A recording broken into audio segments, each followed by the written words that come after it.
Hello again, everyone. Edwin Learnard back once again. In this YouTube astrological segment, I'm going to be dissertating and talking about having a Taurus Sun and Cancer Ascendant in a natal chart. Now, the first thing I see with this combination, it can obviously be a very introverted and domestic type combo, I believe. And they both, Cancer and Taurus, are both very tenacious and persistent. And you could see this come out perhaps in the person's home life very strongly. This could be a person that is very loyal and steadfast to the end, and for family members, this could be somebody that is really the prototypical type person that, as far as being a family member or friend, as far as the loyalty goes. Now, as far as however, somebody has a Cancer Ascendant and their sun sign is Taurus.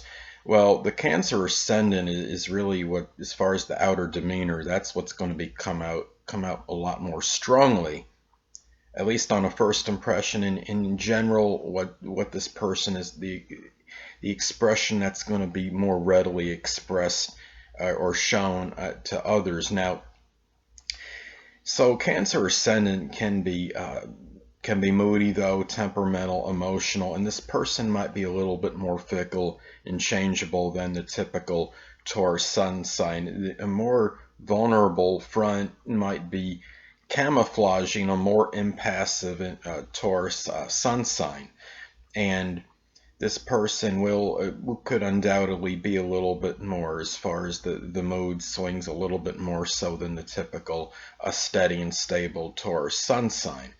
Now, when you look at this, this could be the Sun sign represents our basic wants, and the rising sign can show the manner or method in which we attain them.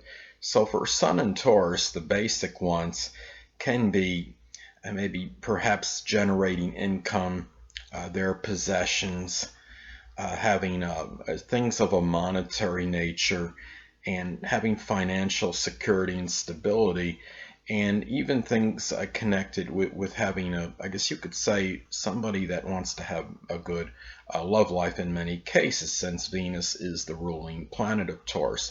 Now, having a Cancer Ascendant, this person may go about maybe this way, and maybe in somewhat of an indirect path to some degree in attaining these things, and it may be done through their sensitivity or through Cancerian interests such as home renovation, home design, maybe real estate, things that are associated with the home. Maybe this person finds a way to work out of the home and generates money, perhaps connected with maybe perhaps a home business, maybe something connected with architecture or some kind of home designing homes. So this could be, or even through maybe a nurturing profession, such as like a healthcare or home, like one of those people that help people in their homes, the people that are debilitated or somewhat they're not capable of doing certain things in their home, people that are physically disabled, and one of those people, like a home caretaker, so to speak. And a lot of this could depend on the aspect that is made from the Taurus Sun to the Cancer Ascendant. Now, if the aspect is sextile, and say the person, for example, has the Sun at 22 degrees Taurus and Cancer rising at 24 degrees, this is auspicious, and you would have a very strong blending of these energies. Don't get me wrong, the signs are compatible by sign, but it does help if you have a good aspect that is made from this Sun sign to the Ascendant. And another example, this is slightly positive or auspicious, a semi-sextile. Now let's say somebody has the Sun in Taurus at 29 degrees and their Cancer Ascendant is 0 degrees. That would be a semi-sextile aspect, and that would be slightly positive, and you can have a very good blending.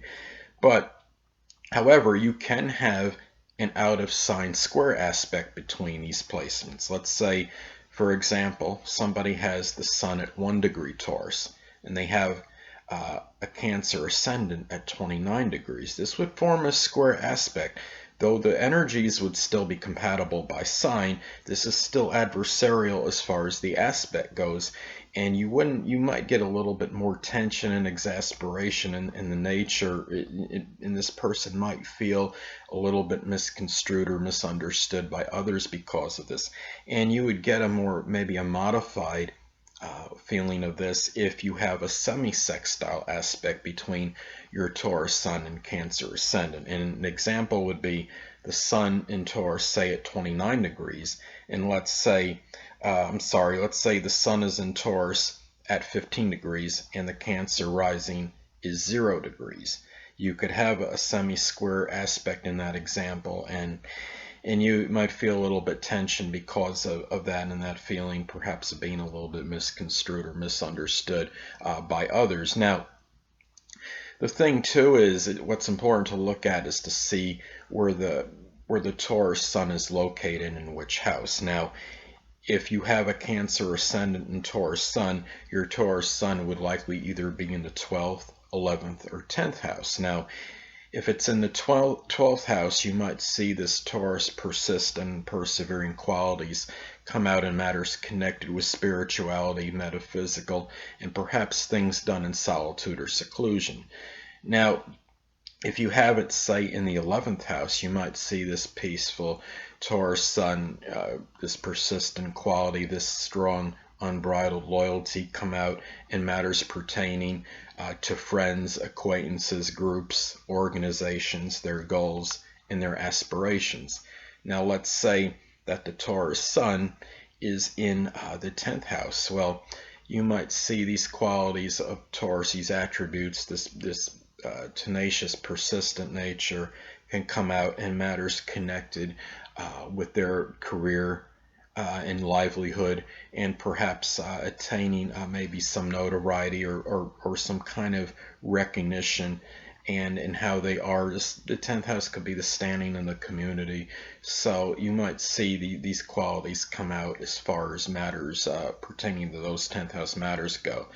Well, anyway, people, that'll conclude this YouTube astrological segment for having the Sun in Taurus and a Cancer Ascendant in a natal chart. And stay tuned next time, where I'll be dissertating and talking about having the Sun in Taurus and a Leo Ascendant in a natal chart.